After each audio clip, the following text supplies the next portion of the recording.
नमस्कार दोस्तों, stock market studies में फिर से एक बार आपको बहुत-बहुत स्वागत है। तो आज मैं फिर से आपके सामने एक इम्पोर्टेंट वीडियो लेके आया हूँ और आज का जो टॉपिक है, वो केमिकल सेक्टर से बिलॉन्ग करने वाला 2 कंपनीज़ के बारे में डिस्कशन करूँगा, जो दोनों कंपनी फ्यूचर में आपको मल्टीबैगर रिटर्न देने का कैपेबिलिटी रखते हैं। तो ऐसी बात क्यों कर रहा हूँ, वो भी मैं आपको कुछ प्रूफ के साथ दिखाऊँगा। देखिए, जो कंपनी के बारे में यहाँ पे बातचीत करूँगा, वो ऑब्वियसली हाई रिस्क कंपनी है, छोटा-सा कंपनी है, एक माइक्रो कैप टाइप कंपनी है। तो यहाँ पे प्रॉफिट भी जितना बनेगा, लॉस होने का चांसेस भी उतना ही है। तो आपके रिस्क के हिसाब से आप कितना रिस्क ले सकते हैं, उसके बेसिस में काम करिए। और मैं हमेशा आपको बोलता हूँ कि स्मॉल एंड मीडियम और माइक्रो कैप टाइप कंपनी के ऊपर आपका जो अलॉटमेंट है, अगर आप माइक्रो कैप टाइप कंपनी के ऊपर इन्वेस्ट कर रहे हैं, तो आपके अगर टोटल इन्वेस्टमेंट अगर 1 लाख रुपया है, तो उनमें से 1,000 से ज़्यादा रुपीस मत लगाना। तो 1,000 रुपीस भी आपको अगर 50 टाइम्स भी आपको रिटर्न मिले तो 50,000 रुपया बन जाएगा। तो आपके रिस्क के हिसाब से काम करिए। ऐसे रिस्क लीजिए कि कल जाकर अगर कंपनी बर्बाद भी हो जाए तो आपको कुछ फ़र्क नहीं पड़ेगा। तो रिस्क तो आपको लेना ही पड़ेगा क्योंकि मार्केट में पैसा बनाना है तो रिस्क तो लेना पड़ेगा। आप रिस्क ना लेकर काम करना चाहते हैं तो आपके लिए large cap blue chip type company बहुत सारे हैं जहाँ पे आपको 15 टू 20% रिटर्न ईज़िली मिल जाएगा। तो चलो एक-एक करके सारी डिटेल्स डिस्कशन करूँगा, तो उससे पहले चैनल को सब्सक्राइब नहीं किया तो ज़रूर कर लीजिएगा। सबसे पहले मैं बात करूँगा एसआरएफ के बारे में। आप कहेंगे सर क्या आप एसआरएफ के बारे में बातचीत करने वाले हैं? बिल्कुल नहीं। देखिए एसआरएफ के बारे में बातचीत इसलिए कर रहा हूँ क्योंकि एसआरएफ का जो एनएससी का जो रिपोर्ट है, अगर मैं एनएससी के पहले बात बात करूँ, तो एनएससी में जो डेटा है उसके बारे में बात करूँ तो कंपनी क्या 1 लाख परसेंटेज का रिटर्न दिया। तो सोचिए 1 लाख परसेंटेज मतलब 1000 टाइम्स 1000 टाइम्स मतलब सोचिए 1 लाख किसी ने अगर रुपया निवेश करके रखे तो मैं एक बार कैलकुलेटर में चला जाता हूँ, तो 1 लाख इसके साथ 1000 के साथ में 1 लाख अगर 1 लाख छोड़िए 1000 भी निवेश करके रखे थे, तो आज उसका टोटल क्या मतलब कैपिटल बन जाता 10 लाख के आसपास। तो सोचिए 1000 की जगह अगर 10,000 निवेश करते तो 1 करोड़ बन जाता। तो यही है पावर। तो इसके लिए आपको पेशेंस और होल्ड करना चाहिए।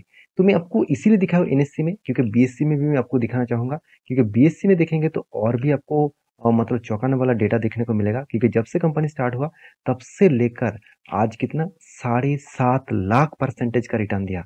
जहाँ पे एनएससी में सिर्फ 1 लाख और बीएससी में 7.5 लाख क्योंकि बीएससी में पहले ही लिस्टिंग था और एनएससी में बाद में लिस्टिंग हुआ।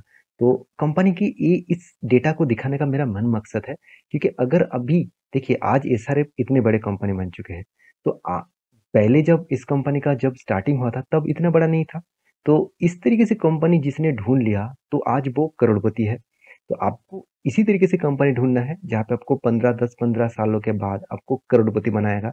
तो उसके लिए आपको कुछ कंपनीज़ में आपको ऑब्वियसली दिखाऊँगा, इस कंपनी का स्ट्रेंथ मुझे पॉजिटिव लग रहा है, फ्यूचर में अपकमिंग फ्यूचर में अच्छा खासा ग्रोथ होने के लिए। तो उनमें से फर्स्ट जो कंपनी जिसके बारे में बात कर रहा हूँ, उसका नाम है ए1 एसिड लिमिटेड। तो ए1 एसिड लिमिटेड के बारे में बात करूँ, तो इस कंपनी का अगर एक बार वेबसाइट विजिट करेंगे, तो ए1 एसिड जो है, वो एसिड और केमिकल्स दोनों प्रोडक्ट मैन्युफैक्चरिंग करते हैं। तो एसिड का डिमांड कितना ज़्यादा है आप सभी जानते हैं और केमिकल्स का भी डिमांड कितना ज़्यादा है वो भी आप सभी जानते हैं। तो इस दोनों प्रोडक्ट का डिमांड है मार्केट में और इस डिमांड के चलते कंपनी का जो ग्रोथ है लगातार बढ़ते जा रहा है। और कंपनी देखिए ऑथोराइज्ड डीलर मतलब किस-किस का ऑथोराइज्ड डीलर है आप देख सकते हैं जेएनएफसी, आदित्य बिरला, साथ ही साथ Gujarat state fertiliser chemicals and साथ ही साथ देखिए गवर्नमेंट। तो कुछ सेक्टर के साथ जुड़े हुए हैं जो सेक्टर एक्चुअली बहुत स्ट्रांग है। अगर देखेंगे तो यहाँ पे क्या है, निरमा भी है। तो ये बड़े-बड़े इसका ऑथराइजेशन डीलर है मतलब जो डायरेक्टली इस कंपनी से माल खरीदते हैं। ऑथराइज्ड डीलर का मतलब होते हैं वो दूसरे कंपनी से इस प्रोडक्ट को एसिड को और केमिकल्स को दूसरे कंपनी से नहीं खरीदते हैं, सिर्फ यही कंपनी से खरीदते हैं। तो इसको छोड़कर अलग-अलग कौन-सा कंपनी है जो इस कंपनी के ऊपर डिपेंड है, मतलब इस कंपनी से प्रोडक्ट खरीदते हैं। वो मैं आपको दिखा दूँ, तो आप देखेंगे तो यहाँ पे देखिए भारत पेट्रोलियम जो कंपनी आप जानते हैं उसी के बारे में बता रहा हूँ। साथ ही साथ देखेंगे सोलर, आदित्य बिरला, रिलायंस, साथ ही साथ देखेंगे तो जीएसीएल, साथ ही साथ यहाँ पे धामपुर जो शुगर मैन्युफैक्चरिंग कंपनी वो भी है, आदित्य बिरला है, इप्को है जो एक फर्टिलाइजर कंपनी है, साथ ही साथ गुजरात जो स्टेट फर्टिलाइजर कंपनी है, साथ ही साथ आप देखेंगे तो कितने बड़े-बड़े जेएसएल है, एसआरएफ भी इसका कस्टमर है, अमूल भी है, साथ ही साथ देखेंगे तो आईपी भी है और साथ ही साथ निरमा, रामा और विदंता, मदर डेयरी, तो इतने बड़े-बड़े प्लेयर प्लेयर के तो कुछ ही कम ही नहीं हो रहा है। तो देखिए आप ये सज्जन इंडिया लिमिटेड, ओएनजीसी, साथ ही साथ एस्टर और TML, और भी देखिए कितने बड़े-बड़े प्लेयर है इसका, इंडियन ऑयल, MOL, तो रत्नमणि मेटल इंडस्ट्रीज, और साथ ही साथ आप देखेंगे तो SAIL steel authority industries limited, JSW। तो इसका कस्टमर का जो बेस है ना, इतना स्ट्रांग है, मैं आपको क्या बताऊँ, इतने बड़े-बड़े प्लेयर, ब्लू चिप टाइप जो कंपनी है, बड़े से बड़े कंपनी, इंडिया के टॉप कंपनीज भी इसका कस्टमर है, क्योंकि कंपनी केमिकल के साथ-साथ एसिड भी बेचते हैं, और स्टील मैन्युफैक्चरिंग कंपनी में एसिड का डिमांड है, और फार्मास्यूटिकल, साथ ही साथ प्रोडक्ट मैन्युफैक्चरिंग, और साथ ही साथ देखा जाए तो मिल्क कंपनी, डेयरी कंपनी, और साथ ही साथ बेवरेजेस कंपनी, इसका केमिकल्स का डिमांड है। तो इस कंपनी के ऊपर मैं बहुत मतलब स्ट्रॉन्ग डेटा आपको साथ पेश कर रहा हूँ, और ध्यान दीजिएगा इस चीज को। तो कंपनी देखिए नाइट्रिक एसिड, साथ ही साथ आप देखेंगे तो सल्फ्यूरिक एसिड, हाइड्रोकार्बोनिक एसिड, साथ ही साथ देखा जाए तो कंपनी इथाइल एसिटिक एसिड, तो साथ ही साथ टेक्निकल गेड जो प्रोडक्ट है, साथ ही साथ एसिटिक एसिड, मिथनल, और देखिए जिस प्रोडक्ट का जिस टाइप एसिड का डिमांड सबसे ज्यादा होते हैं, तो उसी तरीके से केमिकल्स कंपनी बनाते हैं, उसी तरीके से एसिड कंपनी बनाते हैं। मेरे इस सारे डेटा दिखाने का यही मकसद है, मैं आपको ये समझा पाऊँ कि कंपनी में कितना स्ट्रेंथ है और कितना पॉसिबिलिटी है अपकमिंग कुछ ईयर्स में अच्छा खासा ग्रोथ करने के लिए। तो रही बात कंपनी का फाइनेंशियल डिटेल्स के बारे में, तो वो चीज मैं आपको दिखा दूं। तो कंपनी देखिए 382 करोड़ के आसपास मार्केट कैप है, और कंपनी का प्राइस भी उसी तरीके से है।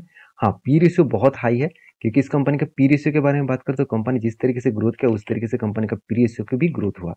तो कंपनी का जो अभी देखिए कंपनी का ROC ROE थोड़ा सा वीकनेस है, और फिर भी पॉजिटिव है। एनुअली इनकम भी 3.5 करोड़ के आसपास है। कंपनी का डेप जो है वो ठीक ठाक है, 0.50 के नीचे कोई भी कंपनी का डेप्थ है तो मैं उस कंपनी के ऊपर जरूर कंसिडर करता हूँ। प्रोमोटर के पास होल्डिंग 70% के ऊपर है। कंपनी के हाथ में 15.5 करोड़ के आसपास कैश भी है।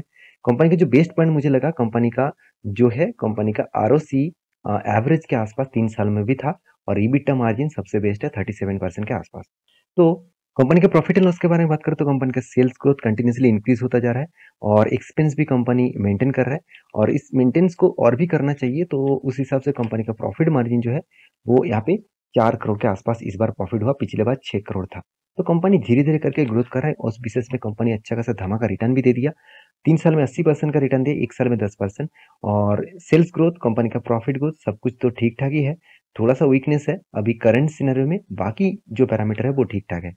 तो कंपनी के बैलेंस शीट के बारे में बात करूं, कंपनी का रिजर्व लगातार बढ़ते जा रहे हैं। कंपनी का बोरिंग से बहुत ज्यादा रिजर्व है, इससे अच्छी बात और कुछ हो नहीं सकता। दूसरी बात, कंपनी का फिक्स एसेट भी लगातार इंक्रीज होता जा रहा है। और एक पॉइंट्स में आपको बता दूं, कंपनी का जो कैश फ्लो है वो भी देखिए, कंपनी इस बार 19 करोड़ के आसपास कैश हाथ में लेके आया। जो पिछले 2 बार कंपनी के हाथ में कैश नहीं आया था, वो इस बार उन्होंने रिकवरी कर दिया। और रेशियोज के बारे में बात करूं तो कंपनी का रेशियोज भी मेंटेन हुआ। एक टाइम 70, 80 डेज, 90 डेज लग रहा था, इस बार कंपनी सिर्फ 40 डेज में अंदर अंदर कंपनी के हाथ में पैसा लेके आया डीलरशिप से। तो इस सारे पॉइंट्स पॉजिटिव है। और कंपनी के ऊपर देखिए एफआईएस कुछ माल नहीं उठाते थे, इस बार कंपनी के ऊपर 2.5% से भी ज्यादा होल्डिंग उठाया। क्यों उठाया? क्योंकि उसको पता है कि इस कंपनी का स्ट्रेंथ अपकमिंग कुछ टाइम में आने वाले हैं। तो रही बात इस कंपनी के चार्ट पैटर्न का, इसका चार्ट पैटर्न देखेंगे तो ऑलमोस्ट कंपनी सिर्फ 4 से 5 साल हुआ है, और 2018 से देखा जाए तो 5 साल हुआ है। 5 साल में कंपनी 500% का रिटर्न ऑलमोस्ट दे चुके हैं। तो इस कंपनी में हाई पोटेंशियल है फ्यूचर में ग्रोथ होने का, तो इसके ऊपर जरूर फोकस रखिएगा, और एक सी कंपनी है उस बेसिस में जरूर काम करिएगा। सेकेंड जो कंपनी, जिसका नाम है सिगची इंडस्ट्रीज लिमिटेड, तो ये भी एक केमिकल इंडस्ट्री से बिलोंग करने वाला कंपनी है। इस कंपनी का मार्केट कैप देखेंगे तो सिर्फ 900 करोड़ के आसपास है, 1000 करोड़ के आसपास कंपनी पहुंच रहा है। तो कंपनी का जो स्ट्रेंथ है उसको दिखाने से पहले कंपनी का जो बिजनेस मॉडल्स है उसके बारे में बात करूं। आप देखेंगे कंपनी फर्टिल मतलब जो मल्टी फैसिलिटीज कंपनी देते हैं, वो भी तेलंगाना और गुजरात में। कंपनी की एक डेप के बारे में बात करूं तो कंपनी के जो बिजनेस है, अब उसके बारे में बात करूं तो एक चीज पहुंचे मुझे सबसे बेस्ट लगा, कंपनी का ओवरव्यू। कंपनी के ओवरव्यू के बारे में बात करूं, कंपनी 1989 से स्टार्ट हुआ, तो अराउंड अच्छा खासा सालों से कंपनी स्टार्ट किया खुद का बिजनेस को। और रेवेन्यू और ईबिटा मार्जिन किस तरीके से ग्रोथ हुआ आप देख सकते हैं। कंपनी का जो मतलब रेवेन्यू और ईबिटा मार्जिन कंटिन्यूसली यहाँ पे ग्रोथ होता गया। रेवेन्यूज हर साल में ग्रोथ होता गया, और ईबिटा मार्जिन 20% के आसपास एवरेजली ग्रोथ हो रहा है। इससे बढ़िया डेटा आपको बहुत कम कंपनी में देखने को मिलेगा। और मुझे इस कंपनी में सबसे जो बेस्ट पॉइंट लगा वो है, कंपनी एक चीज यहाँ पे मेंशन किया है, मैं आपको थोड़ा सा जूम करके दिखा देता हूँ और भी आपको क्लियर हो जाएगा। देखिए क्या बताया जाए कि सिंगचाई जो कंपनी है वो 1980 89 से स्टार्ट हुआ था और is one of the leading manufacturing company of micro crystalline cellulose. तो माइक्रो क्रिस्टलाइन सेलुलोज और वो भी की इन द वर्ल्ड, वर्ल्ड के नंबर वन कंपनी है। इससे और कुछ खास कंपनी में ना मिले ना मिले, इससे बेस्ट पॉइंट मिलता है कंपनी में एक स्ट्रेंथ है पूरा के पूरा वर्ल्ड को कैप्चर करने के लिए। तो इंडिया का तो ग्रोथ हो रहा है, इस केमिकल का डिमांड लगातार लगातार बढ़ता है और इस बढ़ने के कारण इस कंपनी का ग्रोथ भी अच्छा खासा हो रहा है। कंपनी 50 कंट्रीज में खुद का प्रोडक्ट बेचते हैं, जहाँ पे एशिया से लेकर Australia, America, Europe, middle east countries में भी खुद का प्रोडक्ट बेचते हैं। तो एक स्ट्रेंथ कंपनी के ऊपर बने हुए हैं, जिस स्ट्रेंथ से कंपनी अच्छा खासा ग्रोथ कर रहा है। कंपनी का जो सबसे जो बेस्ट पॉइंट लगा कंपनी, वो बेस्ट पॉइंट मैं आपके साथ शेयर करूँ। देखिए कंपनी का जो प्रोडक्ट है वो देखिए फार्मास्यूटिकल इंडस्ट्रीज के ऊपर और साथ ही साथ देखिए मेडिसिन बनाने के लिए, आइसक्रीम, फूड्स मेकिंग करने के लिए केमिकल्स यूज किया जाता है। साथ ही साथ जो लिपस्टिक मतलब जो ब्यूटी केयर प्रोडक्ट है उसके ऊपर भी कंपनी का प्रोडक्ट यूज किया जाता है और कंपनी वर्ल्ड वाइड बेसिस में कंपनी खुद का बिजनेस को फैला कर रखा, यही चीज यहाँ पे बताया जाता है। तो मेरे हिसाब से इस कंपनी के ऊपर जरूर फोकस होना चाहिए, क्योंकि इस कंपनी का जो ग्रोथ है वो उसके बारे में बात करूँ तो ध्यान दीजिएगा इस कंपनी के डिटेल्स के बारे में। तो कंपनी की मार्केट कैप 900 करोड़ के आसपास है। कंपनी का पी रेशियो एकदम बेस्ट लेवल में है। आरओसी एंड आरओई सबसे बेस्ट लेवल के हिसाब से चल रहा है, क्योंकि 20% के ऊपर हो तो हमेशा बेस्ट माना जाता है। तो एनुअली इनकम जो है कंपनी का 43 करोड़ के आसपास है। डेप भी एकदम ना के बराबर है। और कंपनी के जो प्रॉफिट एंड लॉस है उसके बारे में डिस्कशन करूँ, कंपनी कंटिन्यूसली सेल को इंक्रीज कर रहा है। हर साल में कंपनी का रेवेन्यूज ग्रोथ होता चला जा रहा है। उस हिसाब से कंपनी एक्सपेंस को भी मेंटेन किया और सारे पॉइंट्स मेंटेन करने के बाद कंपनी के हाथ में आया प्रॉफिट। तो कंपनी इस बार सबसे हाईएस्ट प्रॉफिट जनरेट किया। पिछले बार 40 करोड़ के आसपास था, उससे पहले 30 करोड़ के आसपास था और इस बार 44 करोड़ के आसपास जनरेट किया। और अर्निंग पर शेयर भी देखिए कंपनी का मेंटेन हो रहा है। लास्ट 2 ईयर्स में कंपनी का अर्निंग पैसा थोड़ा सा कम हुआ। तो कंपनी का सेल्स ग्रोथ बहुत स्ट्रांग है, प्रॉफिट ग्रोथ भी बहुत स्ट्रांग है और रिटर्न ऑफ इक्विटी भी बहुत स्ट्रांग है। ये सारे पॉइंट्स यही मेजर करते हैं कि कंपनी में अपकमिंग कुछ ईयर्स में अच्छा खासा ग्रोथ होने वाला है। तो रही बात कंपनी के रिजर्व के बारे में, देखिए रिजर्व एक टाइम 23 करोड़ था, आज बन चुके हैं 238 करोड़ के आसपास। तो कितना ग्रोथ हुआ है सिर्फ 5 साल के अंदर, आप देख सकते हैं। और कर्जा भी एकदम ना के बराबर है, कर्जा धीरे धीरे करके कम हुआ है। और तीसरी बात, कंपनी के जो फिक्स एसेट है वो भी देखिए 26 करोड़ से बन चुके हैं 122 करोड़। और मुझे इस कंपनी में जो बेस्ट पॉइंट लगा, जो पॉइंट्स हमेशा देखना चाहिए, वो है CWIP। कंपनी इस बार 35 करोड़ पैसा लगा के रखा, मतलब कुछ प्रोसेसिंग में लगा के रखा, जो प्रोसेसिंग खत्म होने के बाद डायरेक्टली आपको फिक्स एसेट में वो प्रोसेसिंग दिखेगा।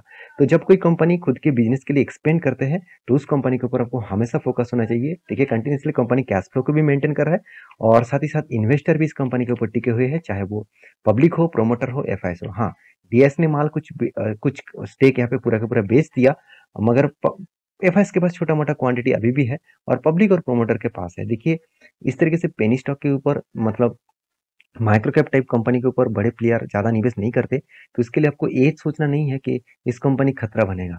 तो इस कंपनी के ऊपर स्टडी करना, रिसर्च करना, उसके बाद निवेश करना, ये था तो कंपनीज।